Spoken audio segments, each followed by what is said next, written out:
Let's talk relationships. So, I talk a lot about organic relationship building, especially when it comes to business and business relationships. Now, one thing that I have found is typically how you show up for other people, how you treat other people has a direct reflection of the relationship that you have with yourself, right? And so if you're in a situation or if you're in a season right now where you're like, hey, I want to, grow my connections. I want to, build healthier and more positive relationships around me. You first have to ask yourself, how is the relationship with me? Right? What does that look like? So let's get into it. Welcome to the Queens Teaching Queens podcast. I'm your host, Natisha Livingston, aka the Connection Queen. Now, Queens Teaching Queens is committed to transforming the professional and entrepreneurial minded woman spiritually, mentally, and financially. We help women to eliminate self limiting beliefs, gain clarity around who they are, and determine what they really want and get results. I just want to let you know you are seen, you are safe, and you are loved. Welcome to the Queendom, sis. So let's get into it. Let's go over 3 ways to heal the relationship that we have with ourselves. All right. First and foremost, let's talk about personal image, right? The first way that you're going to heal the relationship with yourself is you have to alter your personal image. You have to alter the way that you see yourself. See, a lot of times people will show up to others with like this sense of they have no confidence, right? And what I have come to find is that a lot of people lack confidence in who they are, right? So when they are connecting, when they are trying to build relationships with other people, that lack of confidence shows because they have no idea who they are, right? And so for me, I was in the same position. And for me personally, everything changed for me when I went to this conference in February of 2021. It was put on by a mentor of mine, and it was called the Believe Nation Conference in Houston, right? Put on by David E. Monetier. It was life-changing, to say the least. But I was coming to this conference in a season of brokenness.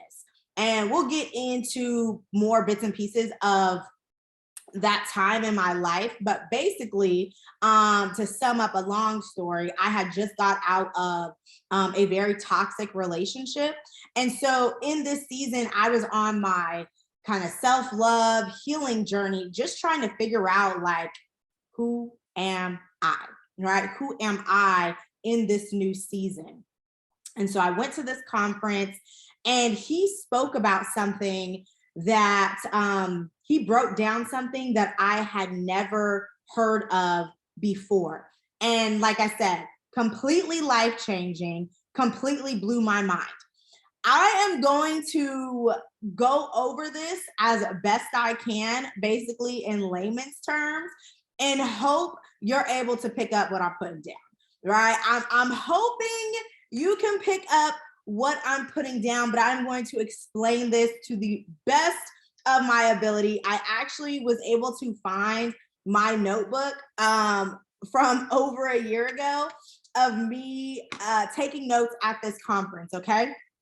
And so basically, the concept that he has here is the pyramid of belief, right? He has the pyramid of belief. And so there's 3 pieces to this pyramid, right? Hence pyramid. So you have your body, you have your mind, and you have your spirit, okay? You have your body, you have your mind, and you have your spirit. Now, our body, this is where we live, right? This houses our spirit, right? Now, our mind, we possess a mind. We have a mind. And our spirit was created first, right? Our spirit was created first. So let me go ahead and break this down. Now, y'all bear with me, okay? Y'all bear with me because I'm going to break this down in like super simple terms. All right. First and foremost, God is spirit, right? God is spirit. Second thing you need to understand, spirit is word, right? The word. Spirit is the word, right? That is the second thing that you need to understand. God is spirit, spirit is word, okay? And so God gave us dominion over all the things he created, right? I know many of us have heard that. He gave our spirit man dominion over all things that he created, okay?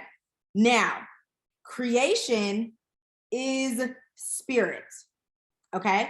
And so he has this equation. Follow along with me. God equals spirit, spirit equals word.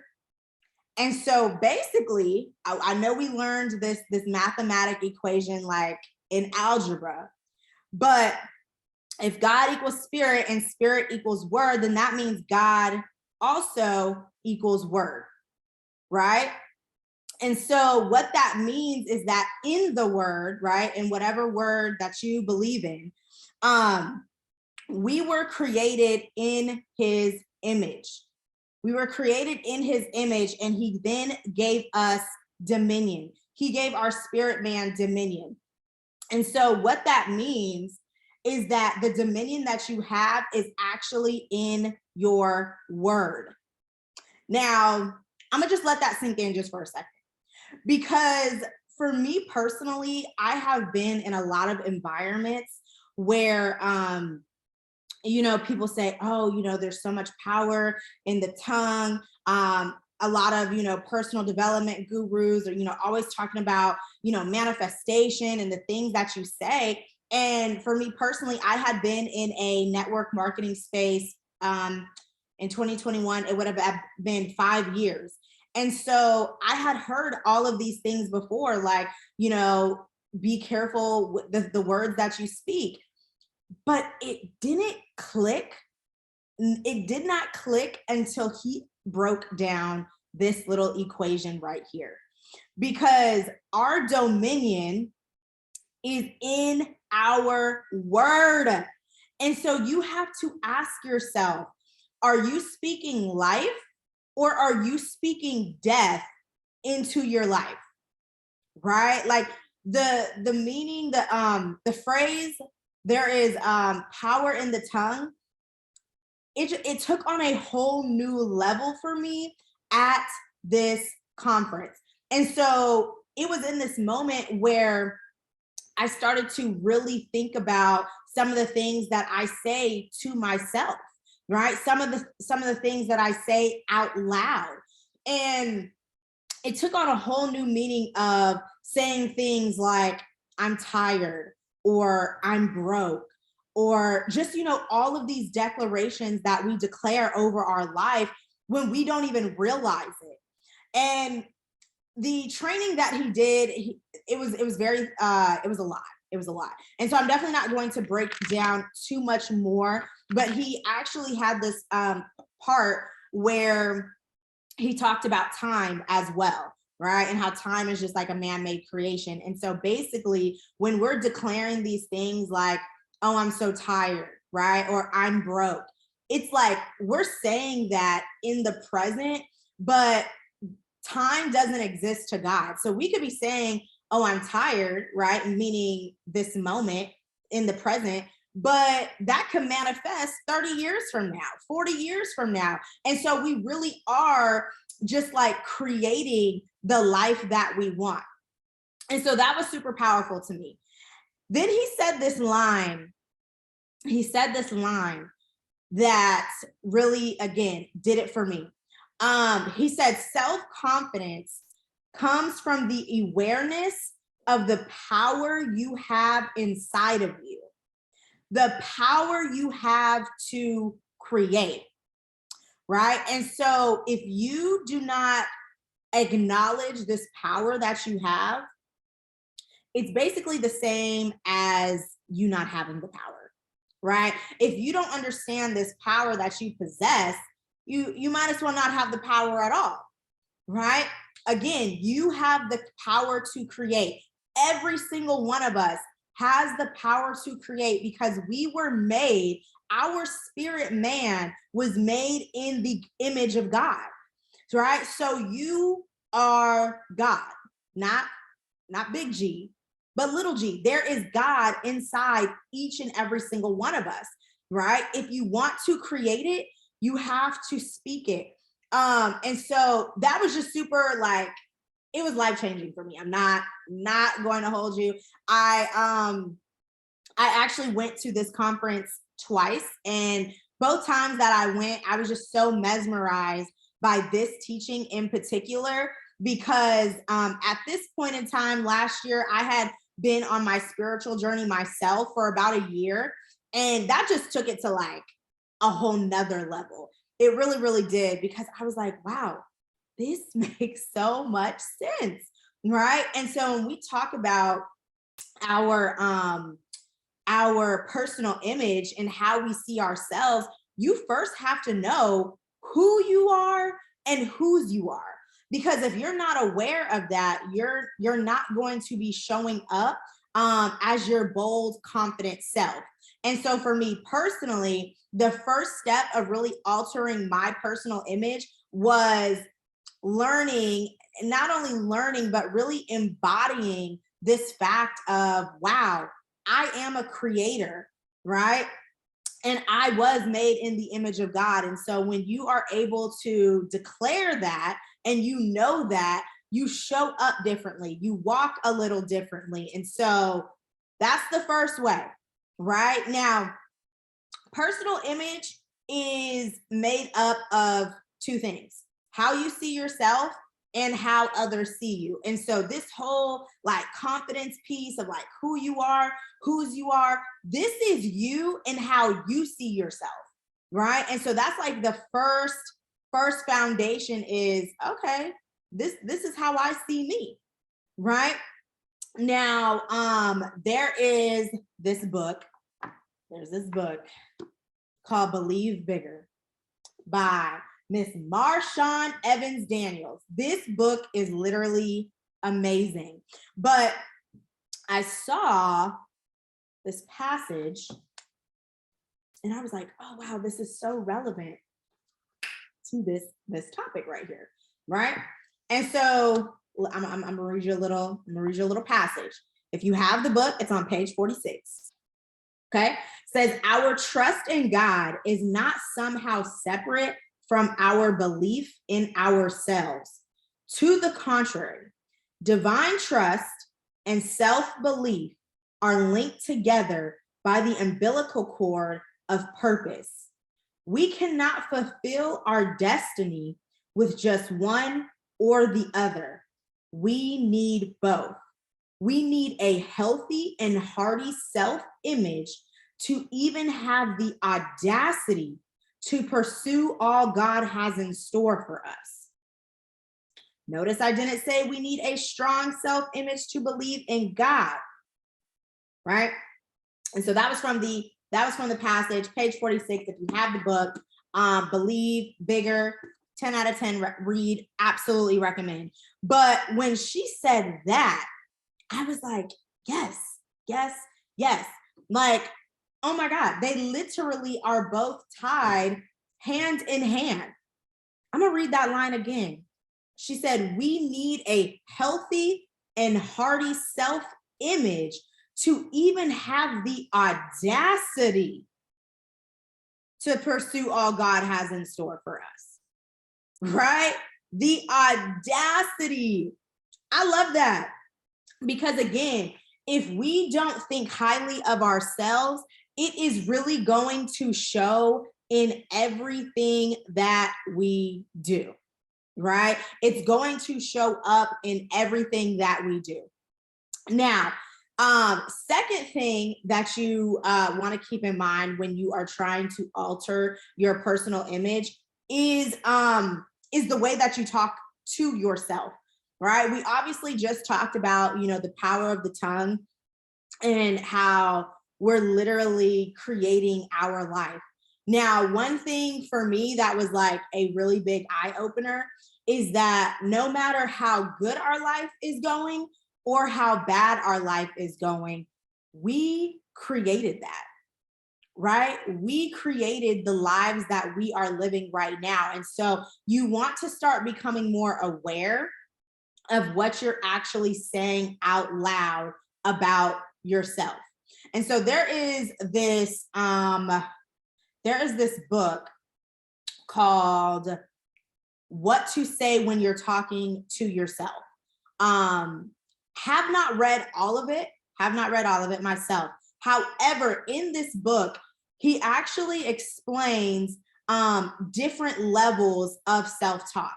And he goes over like these 5 different levels. And essentially, there's like negative self-talk, and then you move into positive self-talk, right? So what are some examples of like negative self-talk? Saying things like, I wish I could, or if only I could, right? These phrases are basically limiting yourself, right? They're basically limiting yourself, causing shame, causing guilt. And so you want to be super mindful of just saying these statements. I'm definitely not going to decipher all the levels of the his self-talk, but definitely recommend that read or like a summary of the different levels of self-talk. Basically, though, positive forms of self-talk, it is affirmations, right? He heavily goes into the use of affirmations and how we can literally change the beliefs that we have about ourselves through affirmations. Now, I've shared before that I was in the like network marketing, personal development space for a very long time. And again, I was told things like, say affirmations, say them in the morning, say them at night, right? And for a long, long time, I was like, okay, I'm saying the affirmations, 10 times. I'm writing them out 20 times a day. I'm saying them before bed. Nothing's happening though, right? Like nothing is transpiring, like nothing is changing. And I got to a point where I started thinking like, maybe this just doesn't work for me, right? Maybe this just doesn't work for me. And so the one thing that I had to realize is that a lot of us, we say these affirmations, but we don't believe what we're saying like to ourselves. And so this kind of ties into the first thing that I talked about of understanding the power that you have. And it wasn't until I had like that aha moment that I started to actually believe the affirmations that I was declaring.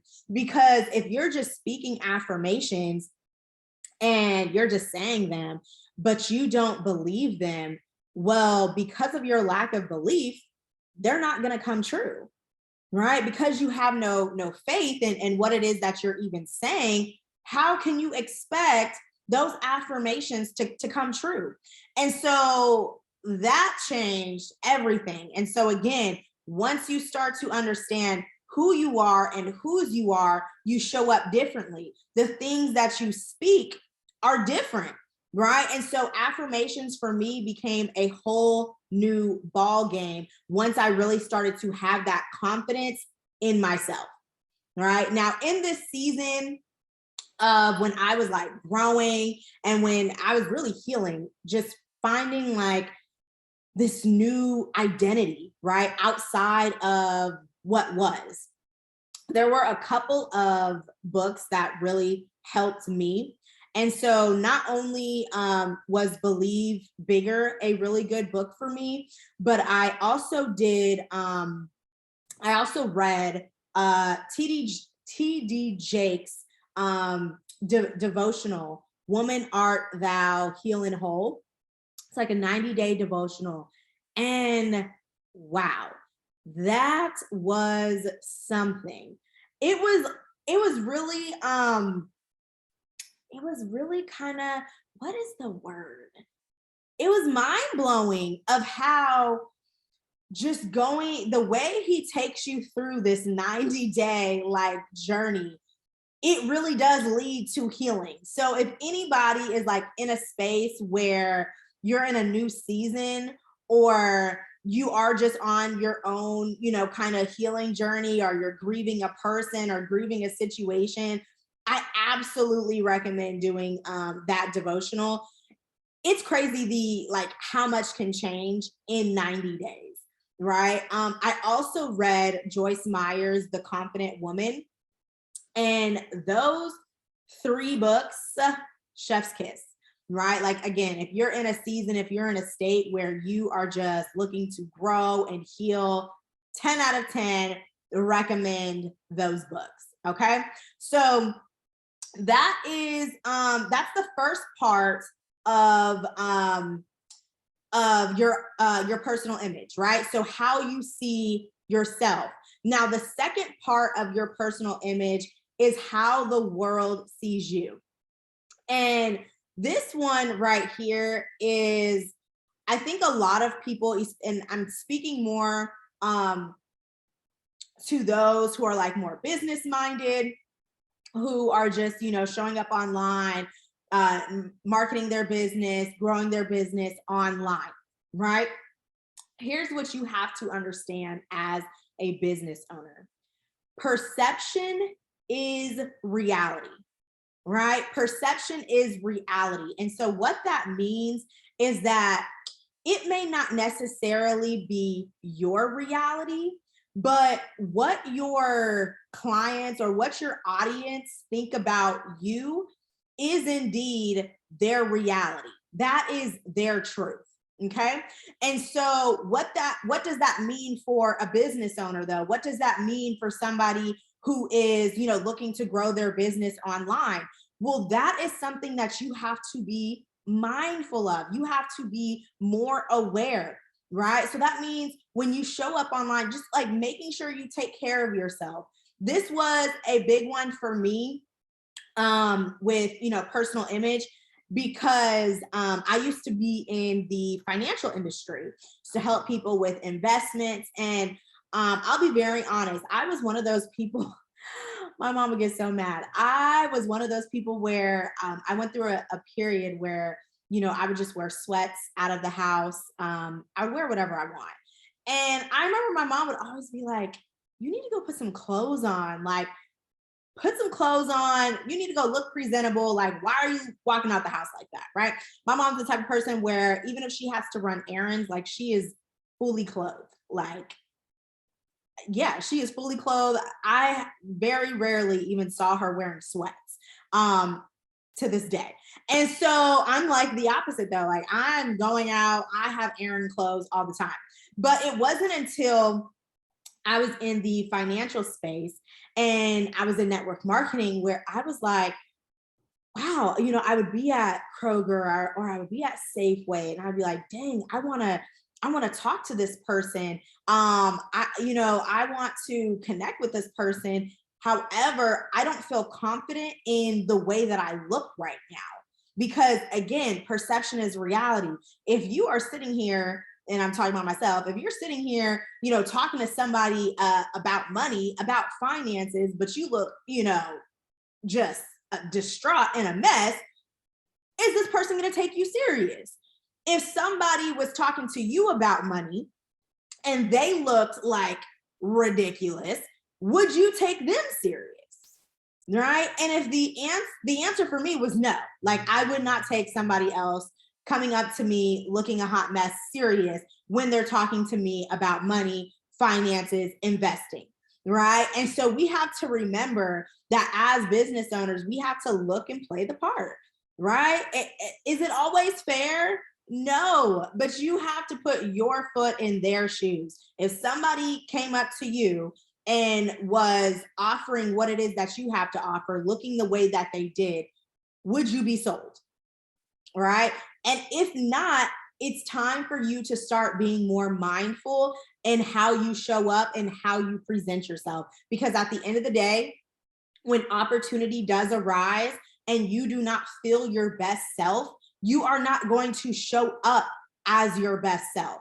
Right. And so even today, I'm still not the one to get fully dressed all the time, especially, after 2020. But now we have, that new phase of clothes where it's like athleisure, right? Where we got the cute little two pieces and things like that. So we can make up our errand run clothes are a lot cuter nowadays, right? Take advantage of that.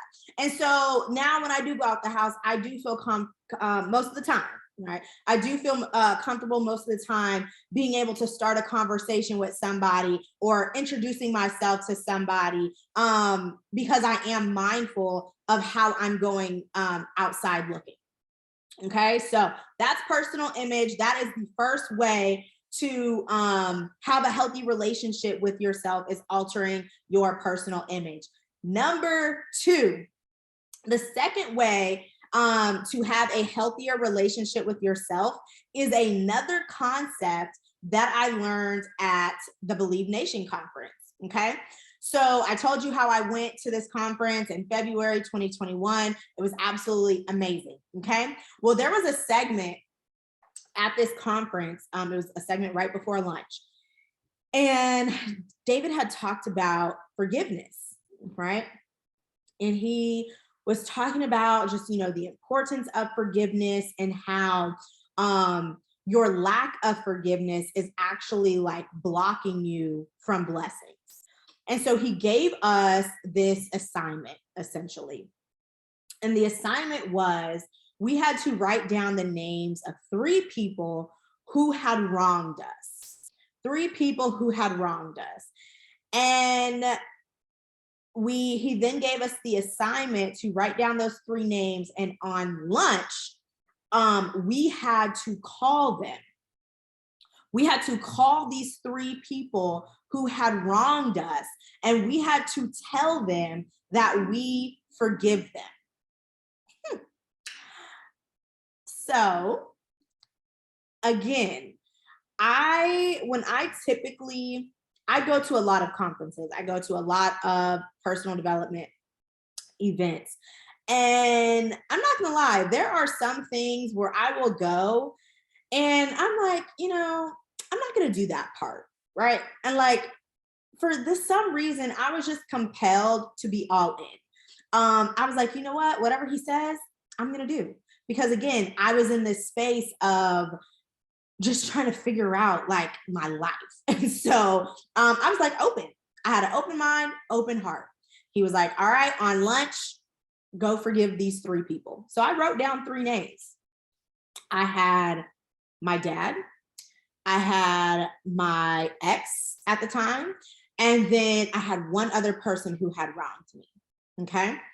Went on to lunch, called my dad. He did answer. We had a conversation. It went very well. Called my ex. We had a conversation. It was just fine. And then when I got to this 3rd name, I was like, you know what? 2 out of 3 is good. I'm not calling this person, right? Like, that's what I said to myself. I said 2 out of 3 is good. I'm about to go ahead and order me some Chick-fil-A, and I'm going to eat before we have to go back. Okay. So that was in February. And so after February, I actually saw so much development in my life, so much change for the positive had happened. And I was like, wow, that's, all these blessings were happening. And I was like, wow, that is so amazing, right?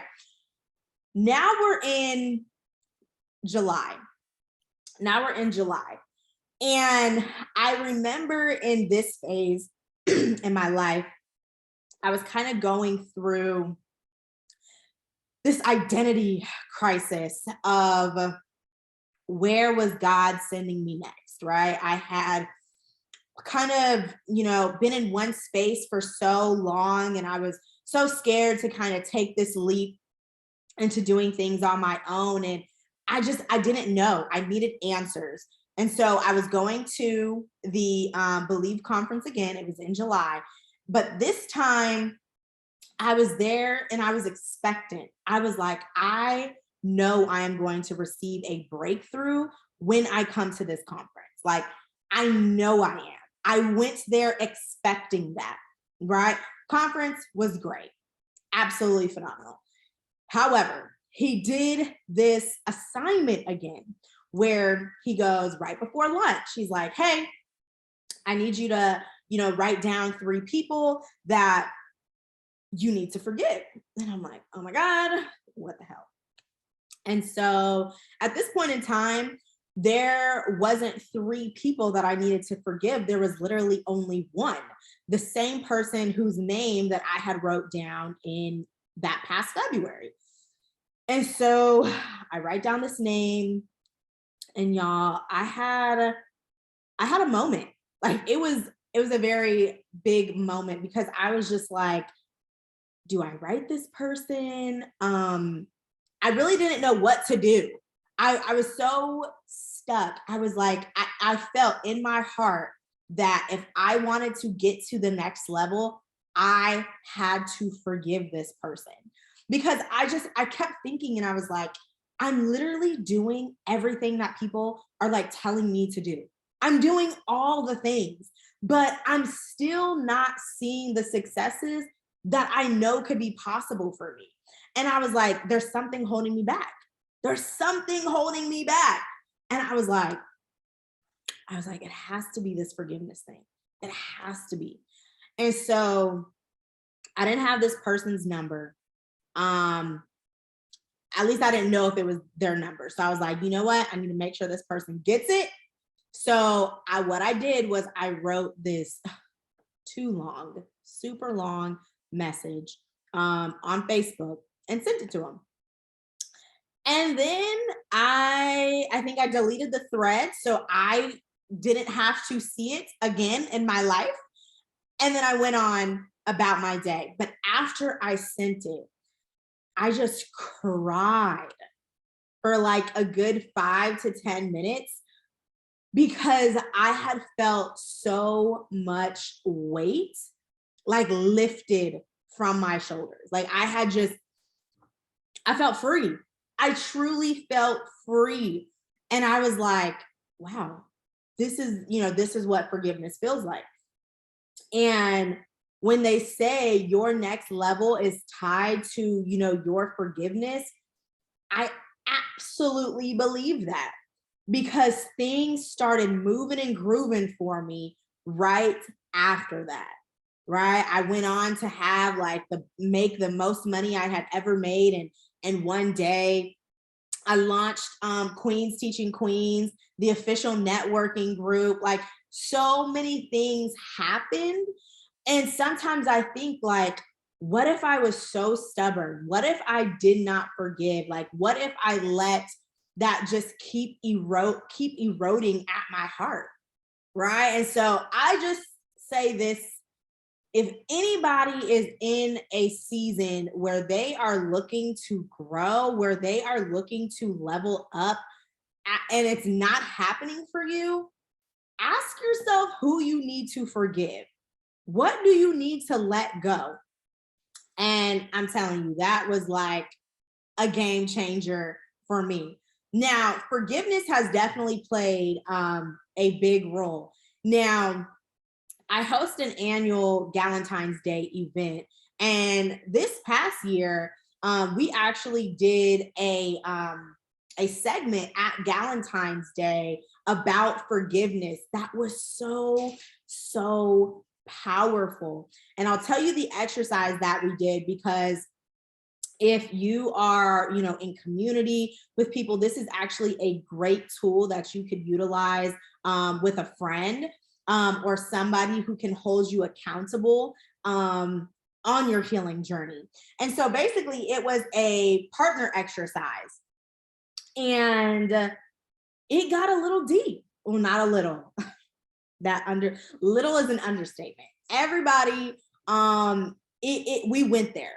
But basically, this exercise, what you're going to do is it's a partner. You're going to take a partner, and each of you are going to write down the number one person that you need to forgive. So each of you are going to have one person that you need to forgive. And here is what is going to happen.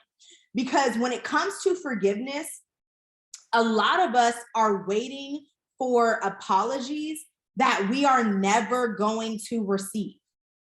Right? I'm gonna say that again. A lot of us are waiting for apologies that we are never going to receive. And so instead of letting this unforgiveness tie you down and hold you back, what you have to do is you have to let it go. Even if you are not speaking to this person directly, you have to let out all of those feelings. You have to let out all of those emotions. So you take a partner, you each pick the person that you need to forgive. So for example, if you needed to forgive your mother, right? Your partner would take the identity of your mother in this exercise.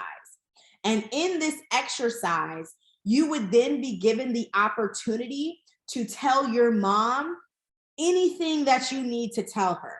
How did she hurt you? How did she make you feel? Right? Let out everything that you have been holding in out to this person. Because a lot of times we don't need to necessarily tell the person, right? To this day, I have no idea if this person even received my message, read my message. I have no clue. I have no idea.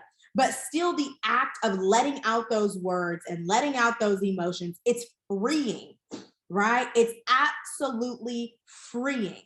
And so you guys take turns, right? They identify as your person, you identify as their person. And here's what's so great when you're in community, right?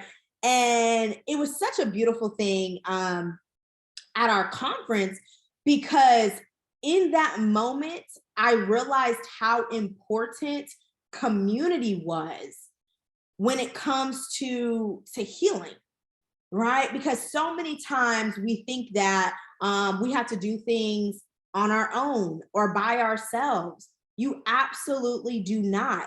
Find you a community, get you some girlfriends, right? Because here is the thing, when you're in community with people, your burdens are no longer just your burdens, right? There are people who will share your burdens with you. The women, the people that you are in community with, they will share those burdens with you. And that is the one thing that I personally have learned about community over these past couple of years, is that these feelings are not just your feelings to share by yourself, right?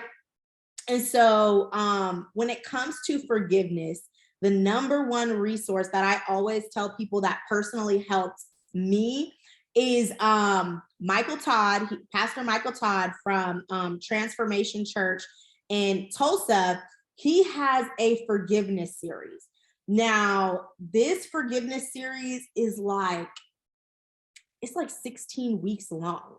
It's so long, but let me tell you, it's amazing. Like it really is amazing. And if you struggle with forgiveness, I absolutely recommend go watching that series. And I'll be honest, I first attempted the series right after my breakup in December of 2020. And I had watched a few episodes, and then I just stopped watching it. And then I remember I had came back to it in July of the following year after I had left this conference, and I actually finished out the whole series. And at that moment, I just felt completely free, right? But yeah, I 10 out of 10 recommend that series. And so that is the second way of healing this relationship that you have with yourself is really forgiving other people. Because again, when you're not forgiving others and you're holding in all that negative energy, it's only hurting you. It's only hurting me, right? I'm the one who's not reaching my goals. I'm the one that's being held back by this negative energy. And so let it out. Let it out and let it go. Let it out and let it go, right? And then that forgiveness piece. And then also another thing that I didn't touch on too, that I really recommend that forgiveness series too, because it allowed me to actually be in a space where I freely give out grace to other people freely. Because he talked a lot about how, how can we have the audacity not to forgive other people when God forgives us, right? And just being reminded of that, like continuously, it's like, who am I, right? Like, yes, this person may have wronged me, but I've wronged somebody else. Don't I want forgiveness? Don't you want forgiveness for the wrongs that you have done? And so it really just put me in a state of just being giving out grace freely. And so, and I think that's a very important space to be in, because your heart is open. And so, yeah, yay, forgiveness. So that's the second way to have a healthier relationship with yourself. And then number 3, last thing, is don't take anything personal. And this was a really, really big one for me. This also kind of actually ties into the forgiveness series. He did like this whole episode on like not taking anything personal and things like that. And so that series, along with the book, The 4 Agreements, really started to put things in perspective for me, where it's like, hey, things that people say to you, things that people do to you, 10 times out of 10 have literally nothing to do with you and everything to do with them. And so I would really just encourage you to focus on yourself, focus on doing the internal work, because the more work that you do on yourself, the more aware that you are just about you and how you are, and just knowing like, you're not perfect, I'm not perfect, like being able to give out grace freely, like you really start to recognize and be like, hey, that wasn't about me. I'm not going to receive that. Right. And so you take things a lot less personal. You will stop looking at life through the lens of your hurt. Because I don't know if you realize this, a lot of times we actually project our past traumas onto other people. And so if you're in this space of, not taking anything personal, you're not projecting, right? You're not projecting, things that have happened to you in the past. And that's just a good space to be in, right? So highly recommend the book, The 4 Agreements, if you haven't read it already. But as a recap, because that's kind of brings us to the close, to have a healthier relationship with other people, we first have to heal and grow this relationship that we have with ourselves. One thing that I will say is that this right here is not like an overnight process, right? This is not something that just, happens. Like it really is a solid journey. And so these are just things that have personally helped me, that I have personally went through over the last year and a half or so. And I can identify these specific things as having the biggest impact. So number 1, altering your personal image. right? Number two, forgiving others. And then number three, just not taking anything personal, right? I know most of us want to have, organic relationships with other people, strong, real relationships with other people, right? If you want to do that, I highly encourage you to first work on the relationship that you have with yourself. So I appreciate you guys for tuning in, and I will see you next time. Bye.